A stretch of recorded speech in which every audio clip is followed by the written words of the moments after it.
there's no one. No one joining you. You'll be lonely. No, I'm fine. I'm used to be alone. In this class? Kind of okay for you, right? Yeah. You want noise? Pizza? Okay. So last time you did draw the process of the human resource planning.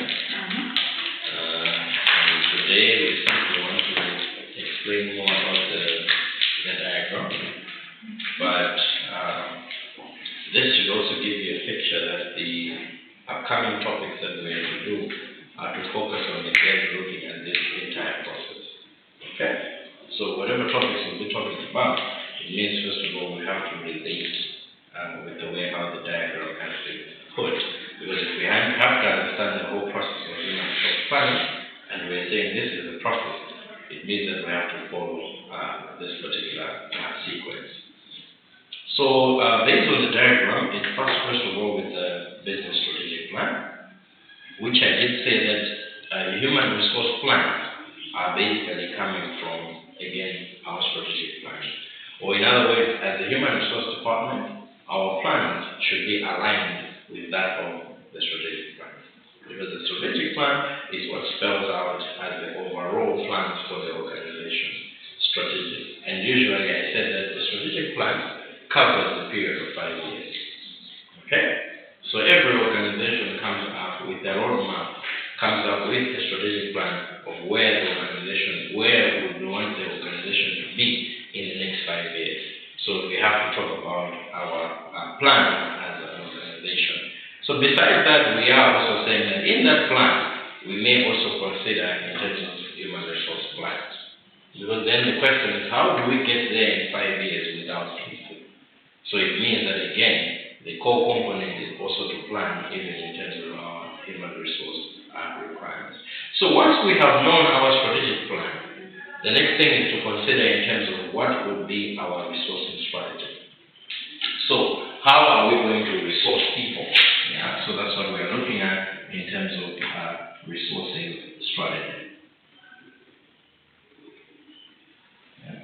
So what is our course of action, or what is our plan in terms of how we are going to resource people? So of course on resourcing, basically the strategy is that we have to look at both internal as well as what? External. Yeah. Of which we understand that when we are talking about resourcing, we are simply referring again to issues connected with the recruitment. Okay?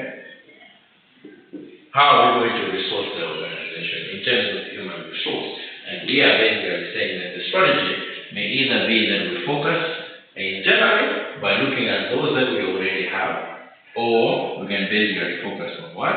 External. Okay? But in order to emphasize or give focus to the internal as a strategy, it means that again, the organization has to also find out ways on how or what plans are they going to make in order to support internal personnel. Okay? So it could be in terms of, okay, what are your plans in terms of retention? What are your plans in terms of flexibility? The reason why we are emphasizing on issues concerning retention is because if we are saying that our strategy is that we're going to focus on internal human resource, which is readily available. So our next question is that what are we doing to make sure that there is a pool in terms of the internal personnel? Because it is possible that our strategy is internal, but what if more people are leaving than those that are remaining? Then are we going to be supported with this strategy? Obviously the answer will be no, isn't it? But to make sure that we have people available internal that we can use to the benefit of the organization, it means that again, within the organization we have to also make plans regarding to say, how do we keep? Because retaining is simply saying to keep, isn't it? Because if we keep them, it means they'll be available. Therefore, this strategy can work over internal. But it cannot work if we don't have people readily available in the internal organization. Okay? So the internal strategy of resourcing will not work if first of all we're saying that there are no ready employees available in terms of the supply when we're looking at the organization. Not only that, we are backing on the internal personnel because what we are saying is that we want to use the existing human resource. But in order to capitalize on also using the existing human resource, for them to undertake a number of roles, it will depend again even in terms of their what? Are they able to undertake a number of roles? If the answer is yes, then yes, we can rely on the supply that we already have. If not, what we are saying, and then let's go outside the organization. And that's where the emphasis is now talking about external strategy.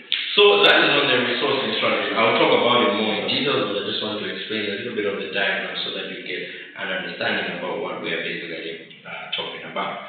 So when we are looking at both the internal and the external, what we are saying is that for us to make a choice here, in terms of the internal and external, it would depend again with the demand and the what? And the supply. Yeah? Because what we're saying is that if you have to go with the internal strategy, you are assuming that people are readily available.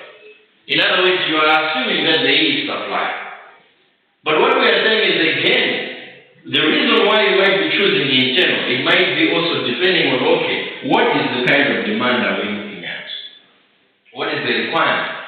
Because maybe the requirement of that particular position requires someone who already has knowledge about the organization and its functions. So therefore, you cannot say that we'll go with the external because we are looking at the demand itself, isn't it?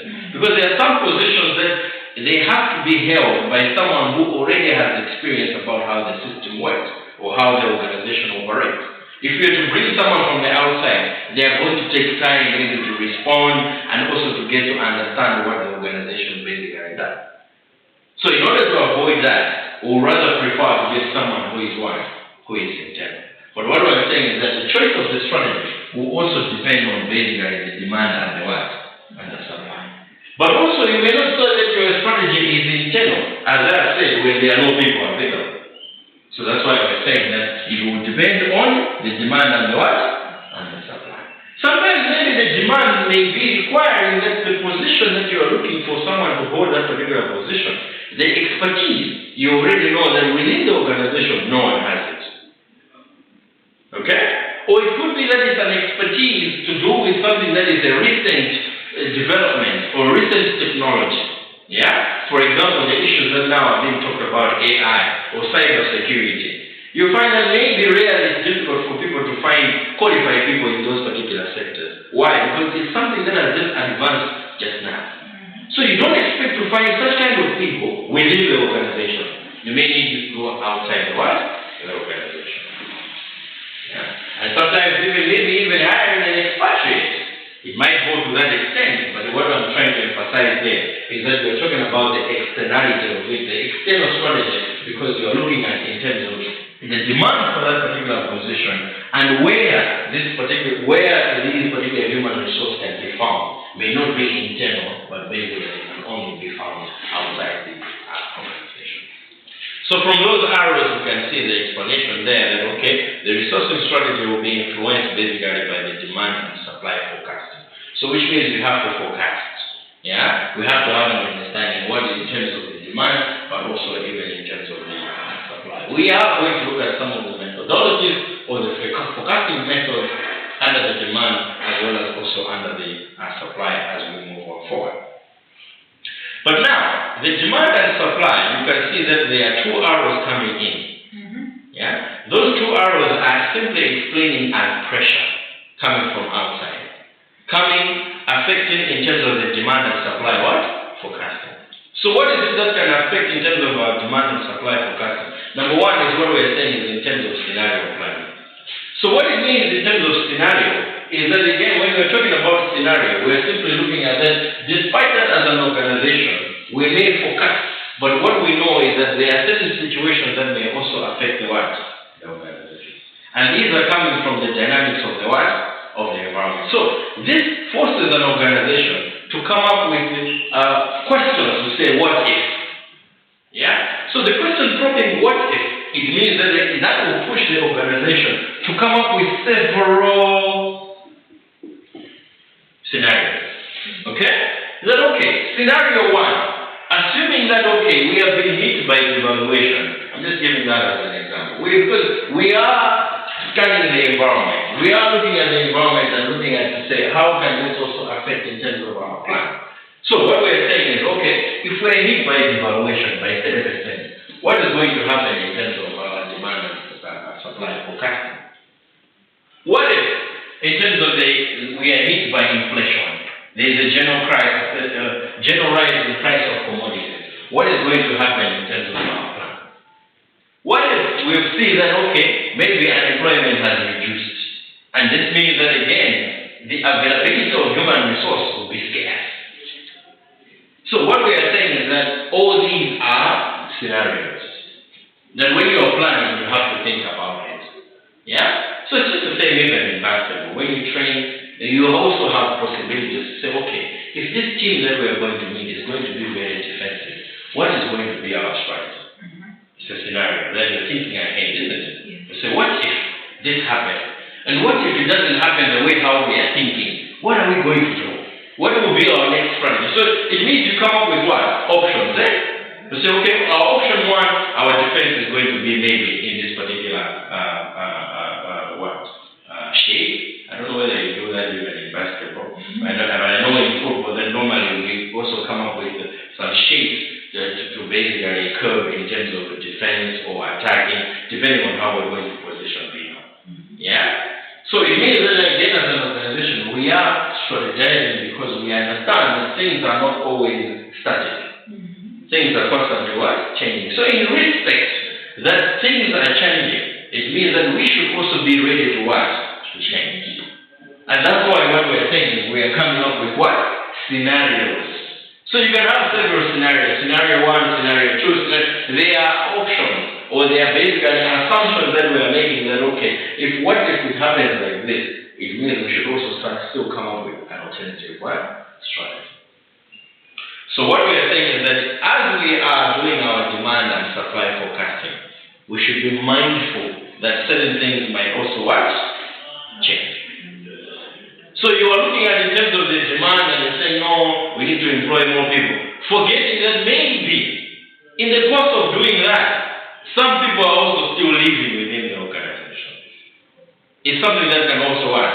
Can also happen. So these are all scenarios that we're basically looking at that, okay, how can we affect even in terms of the demand and supply forecasting techniques? The other factor that can also affect in terms of the demand and supply forecasting is the labor turnover analysis. Okay? So the labor turnover analysis is the percentage where you're looking at the number of people leaving as opposed to those that are what? Remaining.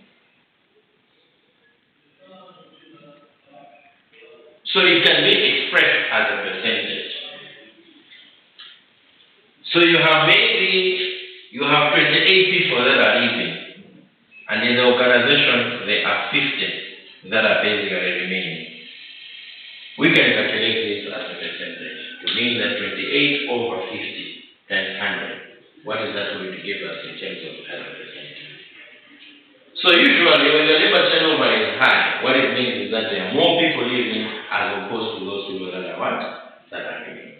What we want to see is that we should have more of those that are leaving. That okay, yes, 28 have left, but you're still remaining with maybe 100. You find that this will be expressed in terms of the percentage will be low, as opposed to where we're saying that 28 people have left and we're basically remaining with 50. Because this is basically more than half. So it means more people have what? Have left the organization. So what we are saying is that again, even in terms of the demand and supply, as you forecast, it is also going to be affected depending on the labor turnover what? Analysis. So you have to still analyze to say how many people are leaving. Yeah? Because that is also going to affect in terms of the demand. It is also going to affect in terms of the supply. Because it means if more people are leaving, it means that again in terms of your supply, it has been cut short.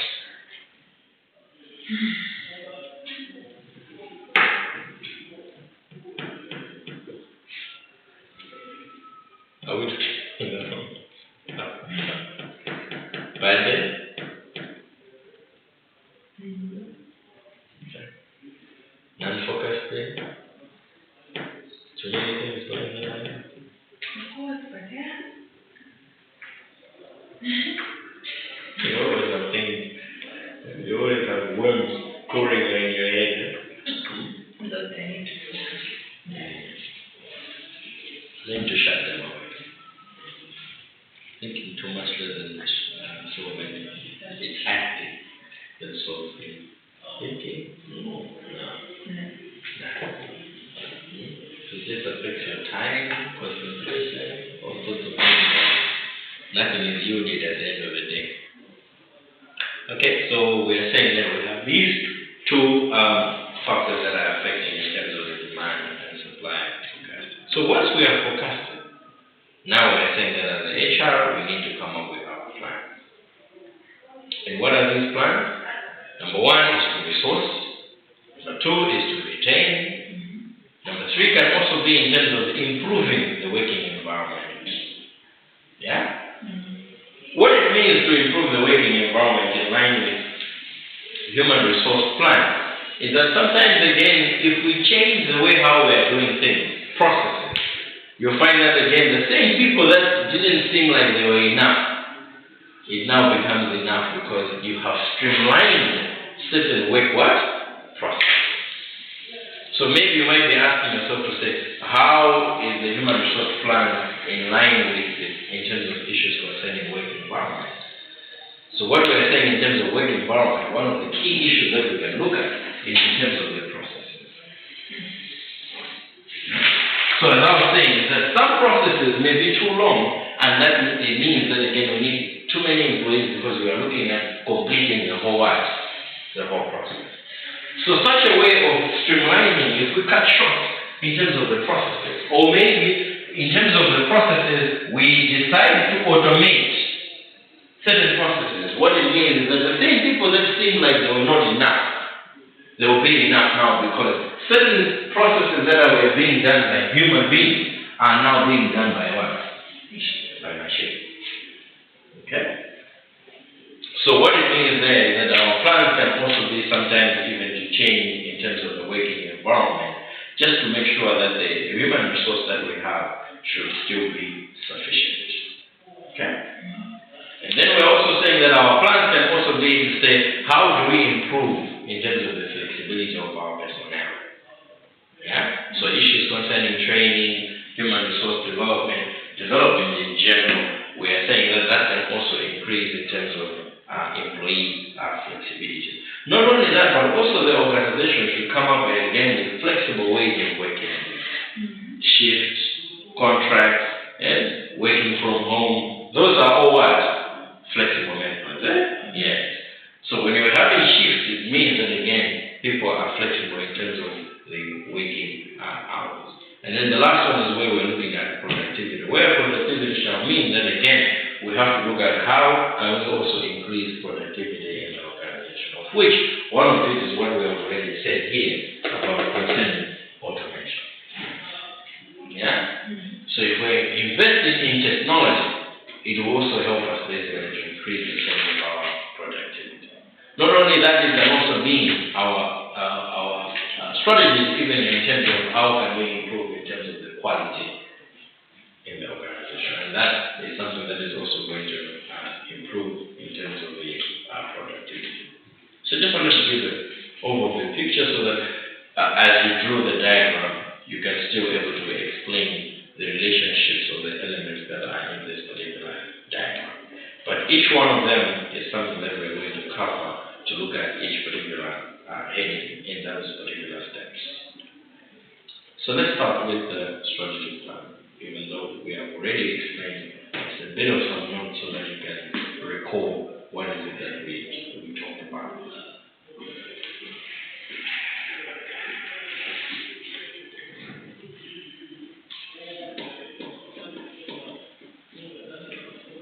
Okay, under the strategic plan, as any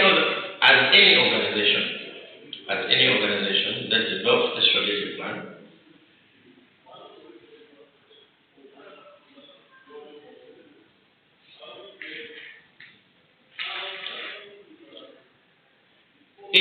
aligned, it should be aligned with the human resource plans.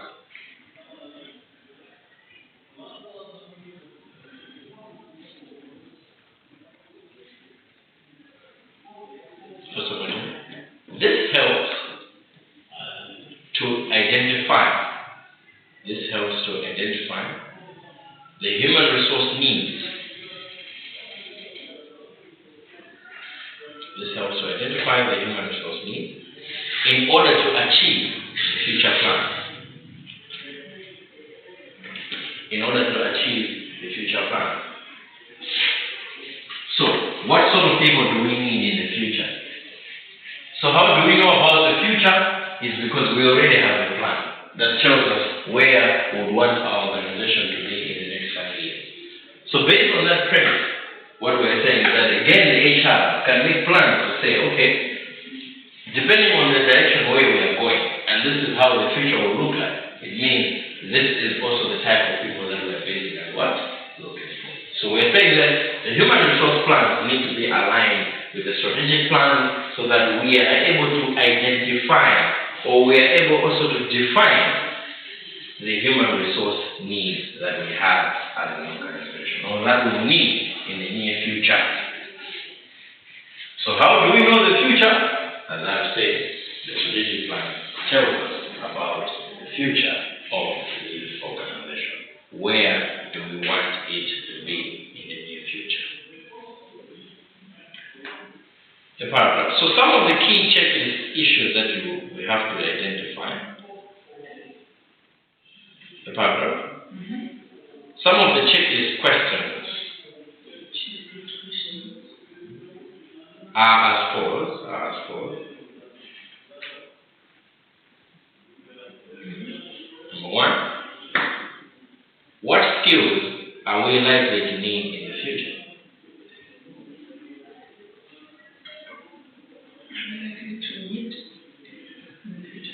Are we likely to need in the future? Yes.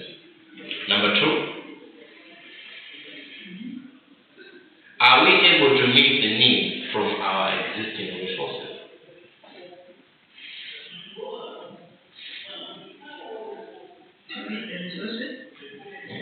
Are we able to meet the need from our existing resources?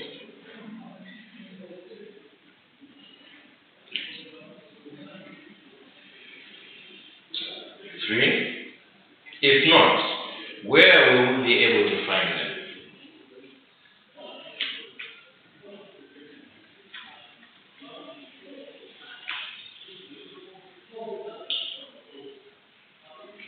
So the questions can go on and go on, but what I wanted is just for you to give you a picture that basically when we are looking at the business plan, is that first of all, those are some of the key areas that we might want to ask ourselves. To say, if we know the future, then the question will be, what sort of skills do we need in the near future? Okay?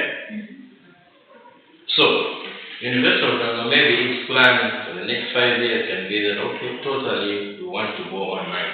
Just giving that as an example.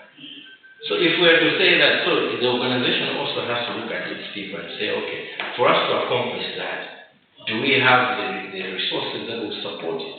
In terms of the personnel, do they have the right skills that they can basically take that on board? So that's what we're basically saying, that at the back of your mind as a manager, these are questions that you need to ask yourself. Because they will help you now plan for the future.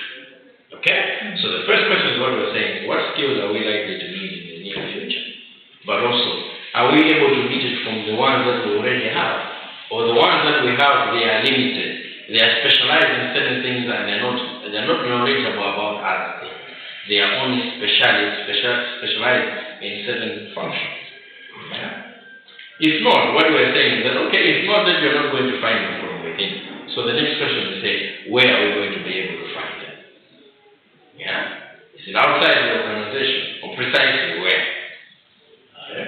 So those are issues that we are considering as part of our plan to get an understanding of the type of human resource that we basically need. Okay? Then number two is what we're saying about the resourcing strategy.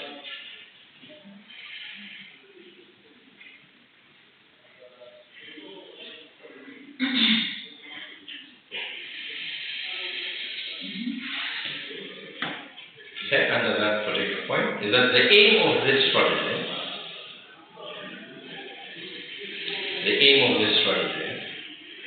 is to ensure that an organization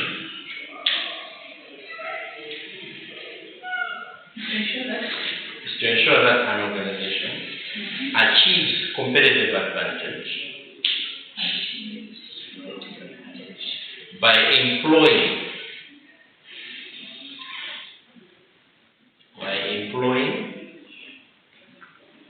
capable personnel than its rivals.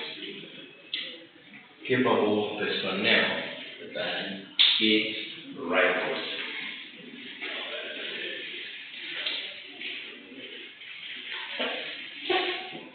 What do we mean by that?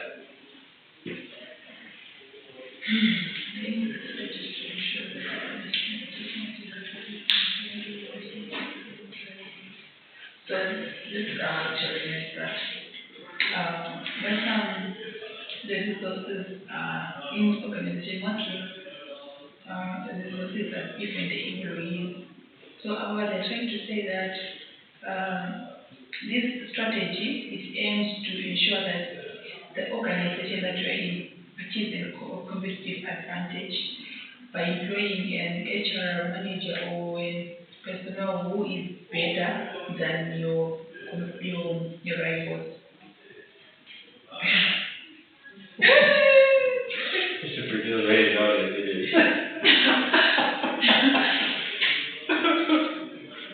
Yeah. So what does it mean to have competitive advantage? It means to have an added upper hand over your competitors. So, pardon? Being on top. Yes, being on top.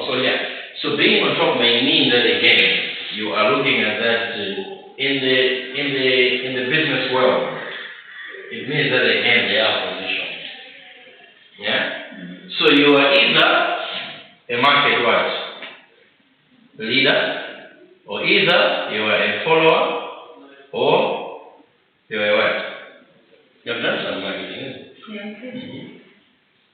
So you're either a market leader, or you're a follower, or you're what?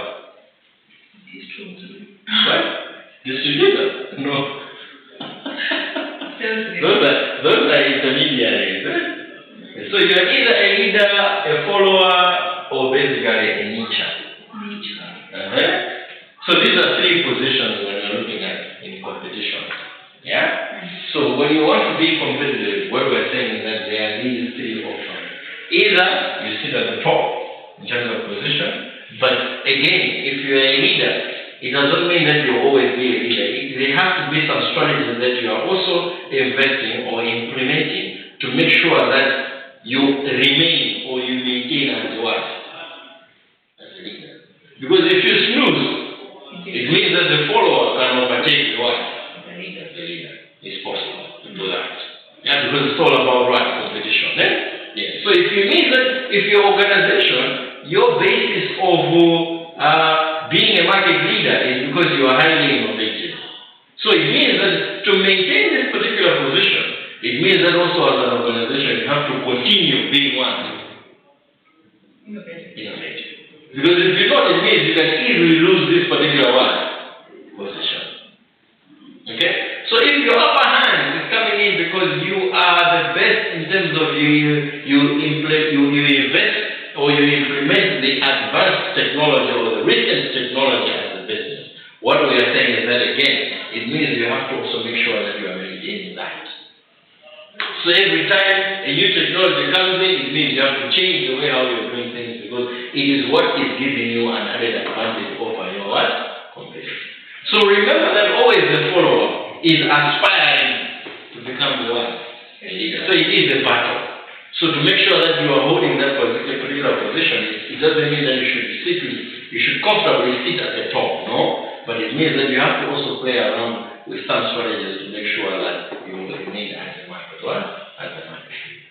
So yes, the follower is always looking at the leader as a role model or as a benchmark, and is silently also learning what the leader is doing. And making sure that again he's also playing around with these strategies to overtake the what? The market leader.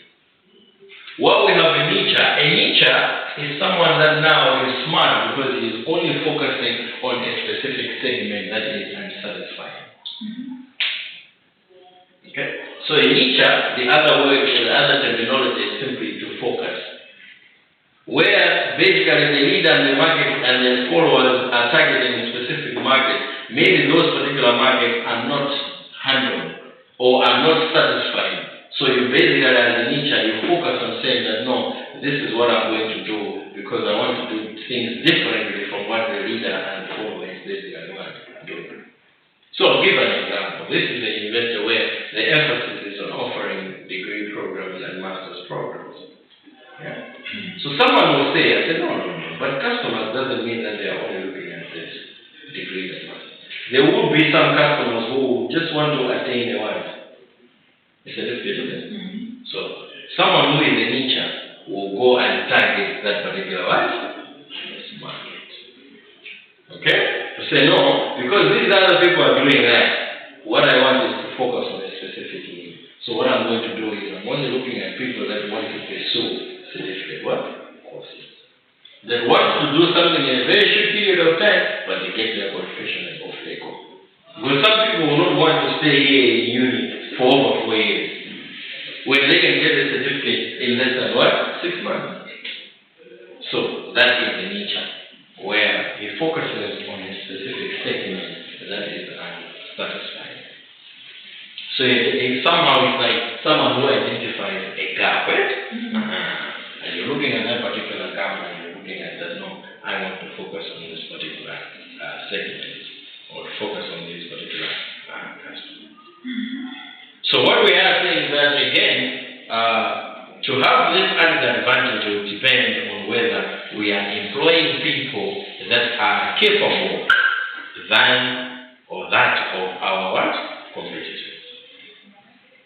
But how now do we make sure that again your personnel are capable more than that of its rivals? It means that your personnel, your employees should basically possess again certain skills. Okay?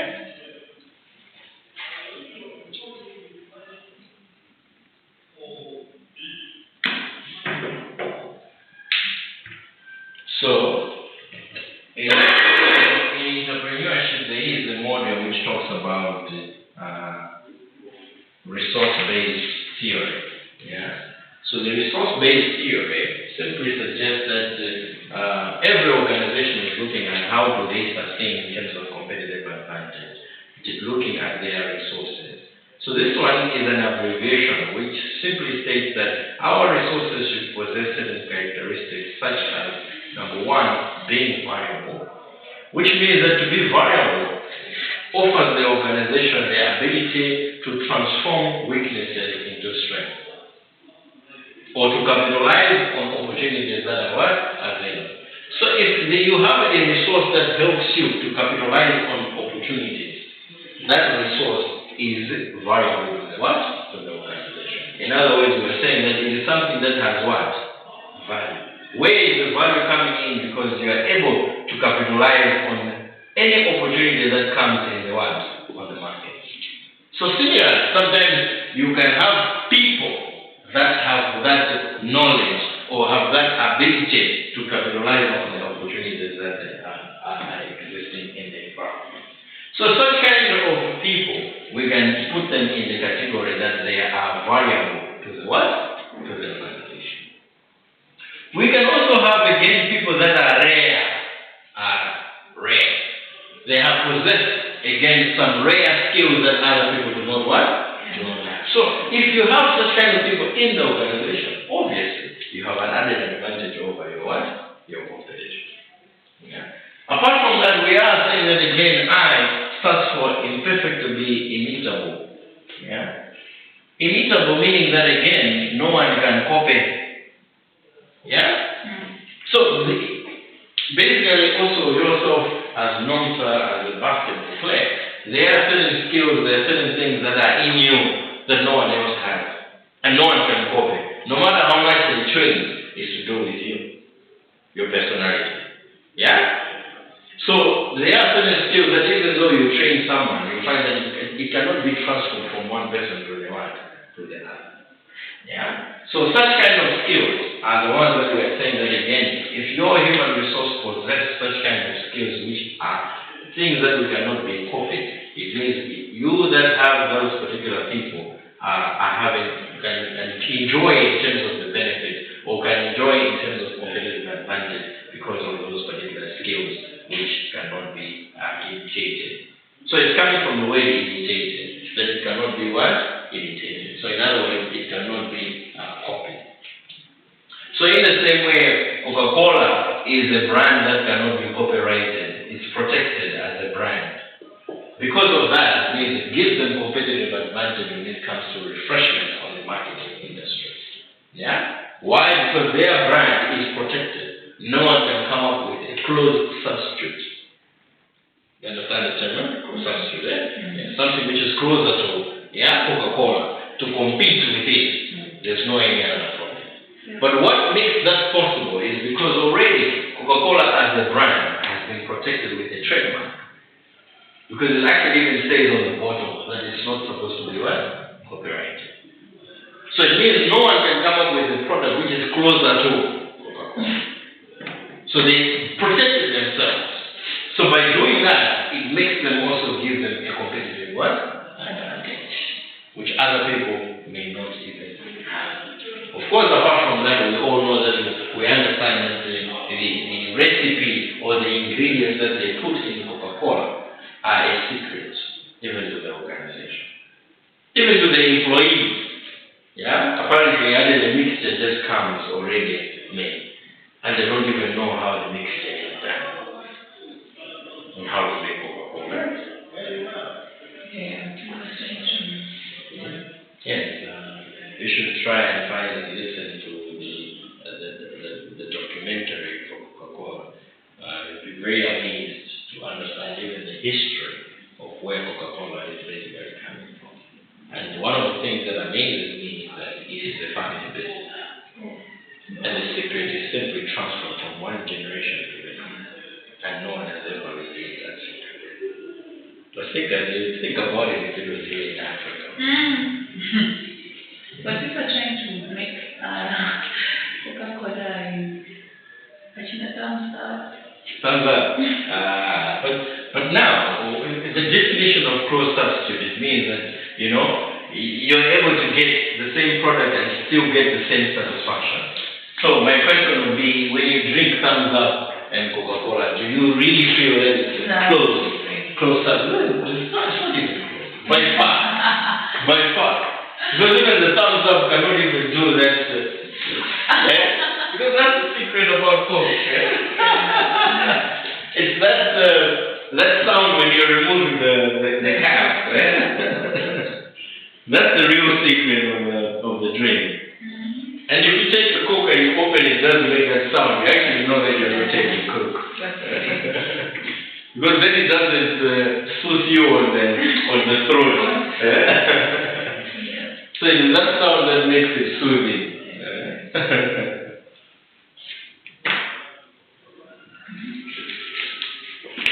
Yes, ma'am, that's me. Yes, sir.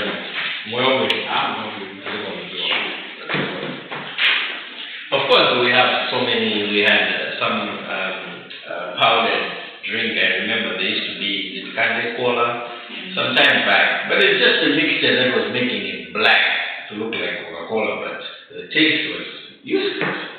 Yeah, it wasn't even close to Coca-Cola. The closest we have ever got was with Pepsi. Although you are still able to tell the difference. Yeah, they try. They're being extra. They try to imitate. They should reduce something McDonald's. What is this? But they're trying as much as possible for so many years to imitate, but they have failed. Yeah, they have literally failed. Of course, there is a time when you really get interest to watch this documentary about Coca-Cola. There was a time where Pepsi really overtook the market. Of Coca-Cola. Yeah, but it's because Coca-Cola again changed in terms of some of its strategies, in terms of packaging the bottle, in terms of how the branding was done. So some people again sort of left, yeah. But it took them again some while to gain back the market share again that they had, yeah. So up to date, that's why they failed to do any modification because they're scared that they're going to lose the market. Oh. So that's the only thing that they can do is to maintain the standard, the bottling, or whatever, everything is simply maintained. Because they know that what we're looking at there is that some customers are very what? Sensitive, customer sensitivity. That any slight modification you make to the product, you find that customers stop buying. So the best you can do is just to maintain as it is. Because what you're saying is that if people are buying, it means they like it the way how it was. It is. So if you need any modification, those people that are very sensitive will stop buying. So sugar levels, maintain color, everything basically. Even for the people with the people with sugar, what do you call them? Diabetes. Oh no, there is. They Zero. zero, yeah. Coke Zero, where there is basically no sugar at all. Yeah, but again, that's one way of responding to the market changes, just to make sure that again still more some customers. Yes. So those Coke lovers still are not completely missing it out. They should have a Coke of their own again, which is fitting according to their health issues. Yeah. So those responses, you can see how again health has really affected in terms of